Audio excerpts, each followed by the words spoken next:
Does it feel like you stop making progress on the violin? It happens to all of us, but there is a way out.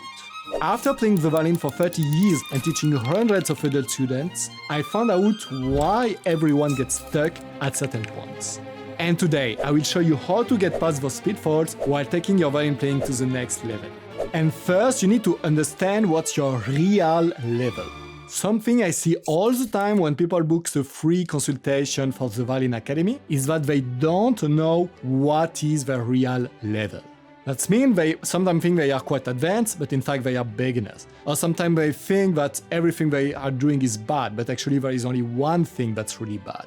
Later on in this video, we'll see how to fix bad sound, bad intonation, bad musicality, and so on. But first, we need to get an exact picture of where you are right now and what are your main difficulties. The first step for that will be to record yourself, using, for example, your phone.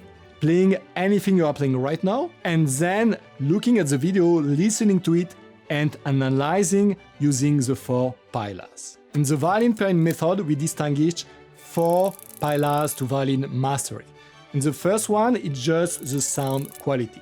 When you listen to your recording, ask yourself, how well does it sound with a bow? That means the sound quality itself. Is it free, for example, of scratch? Is it free, for example, of whistle? Do you sometimes touch over strings? What is the sound quality? And try to give it a note. Then the second one is the intonation. If you listen only to your left hand, are you playing the right note? Or does it all sound a little bit off? Then the third one is the rhythm tempo. When you listen to your recording, could you really clap your hand? Could you feel the music under it? Or it feel like some random things and you can't really feel the tempo? And the fourth one is musicality. Do you like how you sound? Does it sound like a professional violinist? Or does it sound like boring or like a robot maybe? Let us see that with one example of one of our students in the Violinacademy.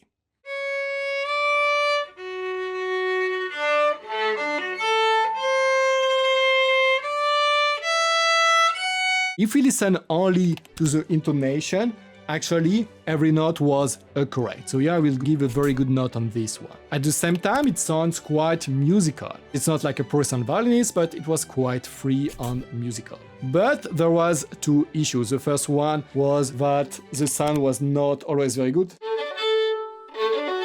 It sounded very inaccurate or not very clear. And the second one was that the tempo was not very stable. I could not hear distinctively every note in a tempo.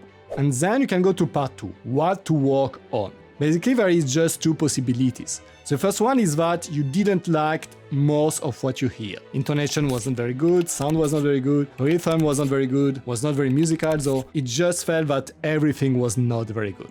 If that's that, it just means that you are not learning the right way, that you are playing things that are too difficult, and what you should do is to start again with the basics. And by the way, that's very common, that's what you recommend quite everyone.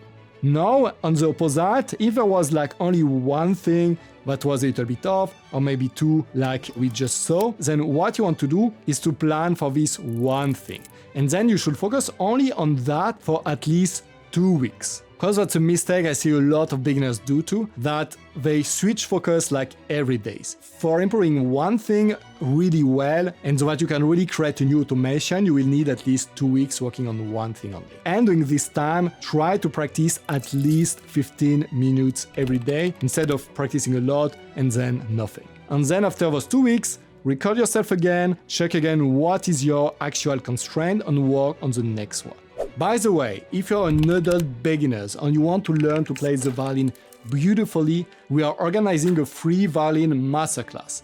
You will find the link below this video. Now let us see how to fix any of the 4 pillars of violin mastery. And first, how to fix a bad sound.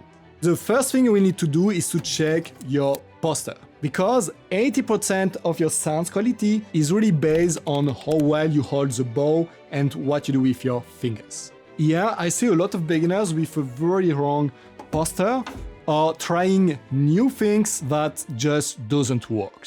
So here what 95% of the best violinists worldwide do. First, you will hold your bow in front of you, and with your thumb on third finger, you will build a circle like that. And important, your thumb should not touch the end of the third finger, but come a little bit inside like that. Then this will come inside the bow, exactly here, between the wood and the leather of the bow. The thumb and then the third finger. Here important is that it stay relaxed. A lot of beginners, they press the thumbs against the third finger like that. Instead, it should stay very relaxed and round. Then the next point is that you want to put your index finger on the bow, but not too far, or it will create a lot of tension. Instead, you want to keep it quite close to your middle finger, only a few millimeters apart. And the contact between your index and your bow should be on this part of the finger, not the last one, not the first one, but the middle one. Then put your ring finger on the side. Here I see a big mistake that most people roll the bow too high like that. Go a little bit lower, really here so that it's stable. And then the fourth finger. This is where most mistakes happen. And most beginner, it looks like that and it's being very tense. And because of that, the bow is very unflexible. What you want to do instead is relax it completely and just leave it on the bow very relaxed and round, without pressing on it. Then, something very important is to understand that the bow hold is not something static, it's something dynamic. That means, what I just showed you, it's true, but then on every part of the bow it will change. And when I play, it will always change, it's flexible. This is the start bow hold. It's not like a static bow hold that's always stayed like that. Let's look at my bow. Here I play slowly from the frog to the tip of the bow.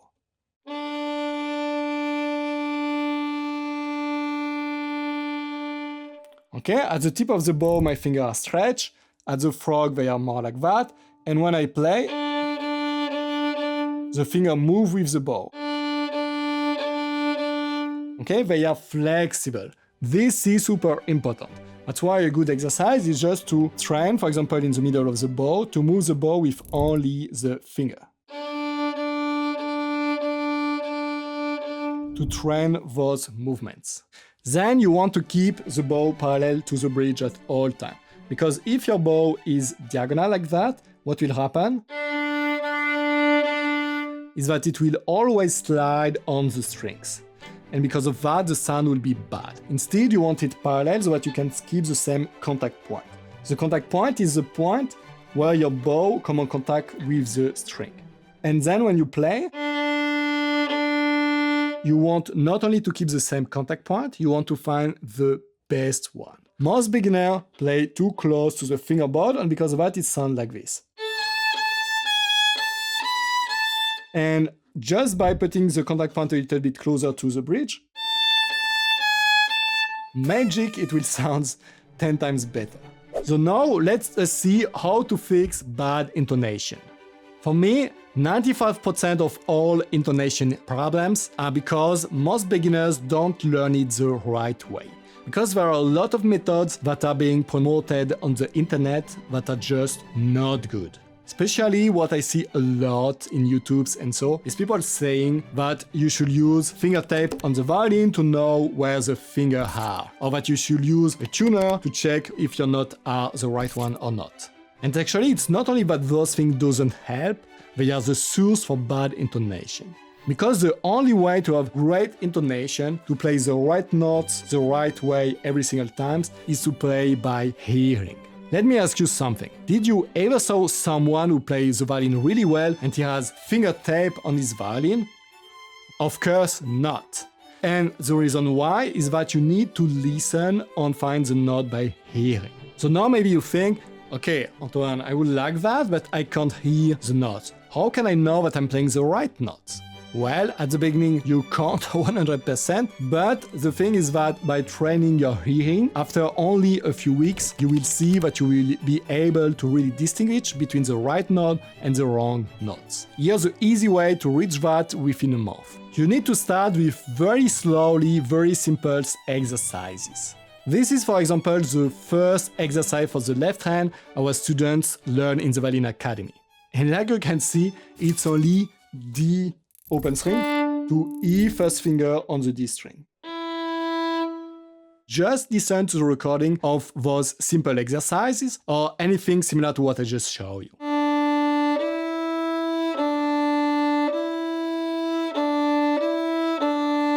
And then just close your eyes and try to match what you just hear. I would advise mostly at the beginning to do it in half, not very slowly, like that.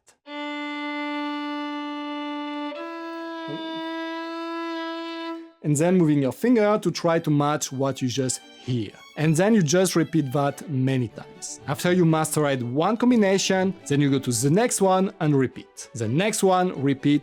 Next, repeat until you master every single combination. And by the way, because when I show a little bit the platform, some people think that our students are learning only online alone, and that's just not true. Every single student of us have a dedicated teacher, and this is something I think is very important to learn to play the violin beautifully.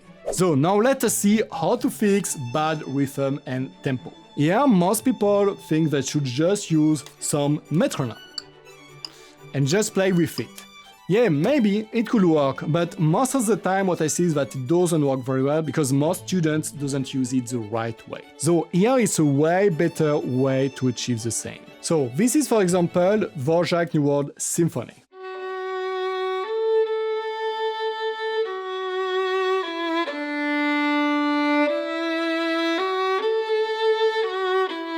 And a very good way to improve the rhythm or the tempo for this on any piece is just to divide the rhythm in equal smaller rhythm. So here I could divide everything in 16 notes with a bow. That would look exactly like that.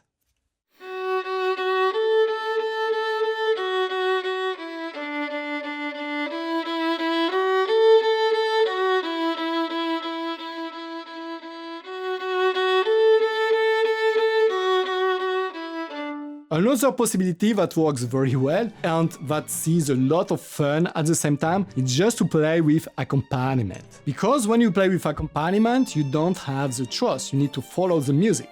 And there are a ton of beautiful recordings of every piece on the internet.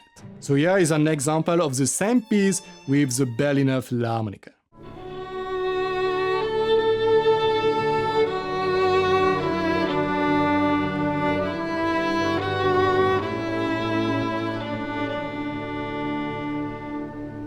And now last, let's see one of the most important aspects. How to fix sounding boring.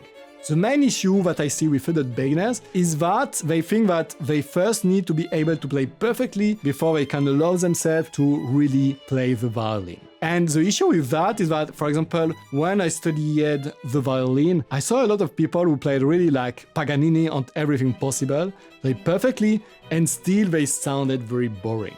And what it really teach me is that you should not wait to play perfectly to just play, or you will just wait your whole life. Instead, you want from the very beginning, when you are not practicing something technically, just try to have fun. And if something goes wrong, does it matter? No, just continue playing.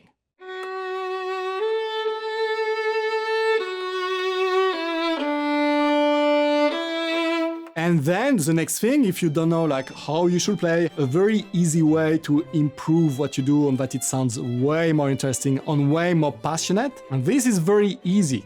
Just listen to a few bars of a famous violinist and then try to play like them. The thing is that you don't need to play the same piece as them. You could do the same with something very simple. It's just to imitate the best violinist. So even if you listen to them and they are playing something like, something that looks very virtuoso or whatever, just try to do the same with your piece. Playing with the same confidence, the same fun, and never forget, nobody is too old or too untalented to learn to play the violin beautifully.